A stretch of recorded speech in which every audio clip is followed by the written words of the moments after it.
Get out of my seat. People with random upgrades belong farther back. Claire's camel coat still covered seat 2A as Danielle calmly held up her boarding pass, proving it was hers. No one in the first-class cabin spoke. Then Captain Bennett noticed the battered CM-17 brass tag dangling from Danielle's tote, and the cockpit phone rang. He listened, went still, and ordered, "Nobody moves this aircraft." Claire had no idea what she had just set in motion. "Get out of my seat." Danielle Carter stopped in the narrow first-class aisle of Meridian Crown Flight 417. For a second, she had thought she had misheard. Morning rain crawled down the oval windows of Baltimore-Washington International Airport, turning the tarmac lights outside into long silver streaks. The aircraft door was still open behind her, and damp air drifted in from the jet bridge, mixing with the faint smells of coffee, leather, and jet fuel. Danielle looked down at her printed boarding pass, Seat 2A. Then she looked at the seat itself. A heavy camel-colored coat covered the leather cushion from armrest to armrest. The woman sitting beside it in Seat 2B did not move. She was white, in her late 45s, with carefully styled blonde hair, pearl earrings, and a tailored navy jacket. A leather handbag rested by her feet, and her phone displayed an airline loyalty screen. "Excuse me," Danielle said, keeping her voice calm and polite. "That is my seat." The woman finally looked up. Her eyes traveled slowly over Danielle's appearance before reaching her face, noticing her white sneakers, simple charcoal jacket, dark slacks, and a faded canvas tote bag. No designer luggage, no expensive jewelry except a small silver clip holding Danielle's dark curls low behind her head. "No," she said with flat certainty, "it isn't." Danielle unfolded the paper pass.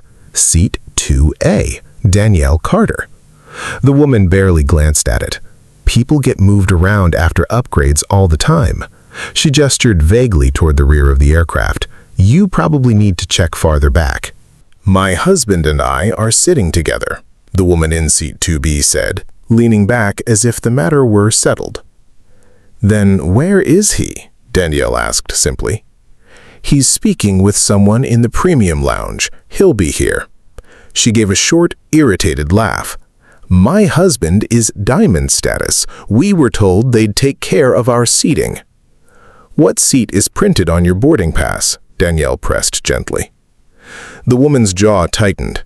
"What difference does that make if the airline agreed to accommodate us?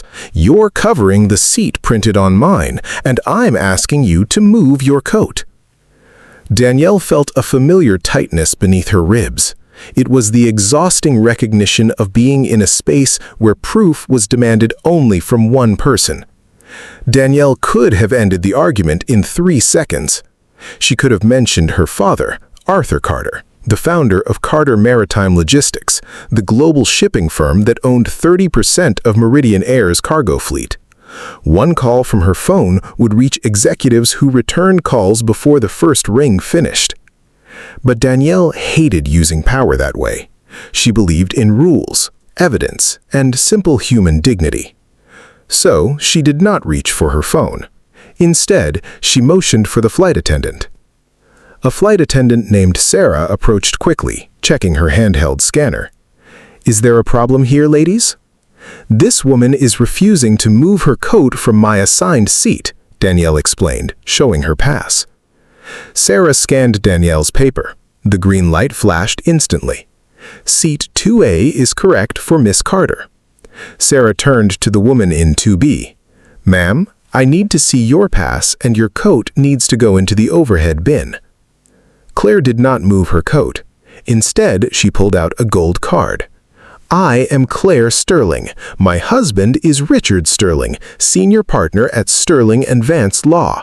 We specifically requested this row." Before Sarah could respond, Captain Bennett stepped out of the cockpit. He was a veteran pilot in his late 50s, carrying an air of quiet authority. "Everything okay out here, Sarah? We're losing our departure slot." "Captain," Claire interjected immediately, taking control of the conversation, I am trying to keep 2A open for my husband. This young woman insists on taking it despite an obvious system glitch. Can't you simply reassign her to main cabin extra? Captain Bennett looked down at Danielle, preparing to offer a standard corporate apology to clear the aisle. But as he stepped closer, his eyes fell upon the faded canvas tote bag hanging over Danielle's shoulder. Attached to the strap was a small, scratched brass tag stamped with 3 simple letters and a number, CM17. Captain Bennett froze. His eyes widened slightly. That was not an airline loyalty tag. It was a restricted maritime aviation clearance token issued exclusively to the board members and family of Carter Maritime, the logistics giant that leased the very engines attached to this Boeing 737. Before Bennett could say a word, the chime on the cockpit wall rang loudly. Sarah answered it, her face going pale. "Captain, it's ground control. Executive dispatch is on line 1 for you." Captain Bennett took the receiver, pressing it tightly against his ear. "This is Bennett." A voice spoke sharply from the other end. "Captain Bennett, do not close the aircraft doors. We have a priority security verification in progress regarding passenger Danielle Carter. Is she on board?" Bennett looked directly at Danielle, then back at Claire's coat on seat 2A. "She is on board," Bennett said into the phone, "and she is currently standing in the aisle because another passenger has occupied her seat." The voice on the phone went dead silent for 2 seconds before responding. "Nobody moves that aircraft until this is resolved. Corporate counsel is coming down the jet bridge right now." Captain Bennett stepped back, allowing the executive to address the situation directly. "Mrs. Sterling," the executive said, reading from his digital tablet, "your husband's seat is assigned in row 12. You requested an upgrade at the gate, which was denied because seat 2A was already purchased weeks ago by Miss Carter." Claire tried to speak, her voice trembling. I thought it was just a random system assignment. I didn't know." "You did not care to know," Danielle said softly, speaking for the first time since the executives arrived. She did not raise her voice. She did not gloat. She simply stood with absolute poise and dignity. "You assumed that because of how I looked and who you were, the rules applied to me differently than they applied to you." The entire first-class cabin watched in total silence as Claire, her hands shaking uncontrollably, gathered her camel coat, her designer handbag, and her pride.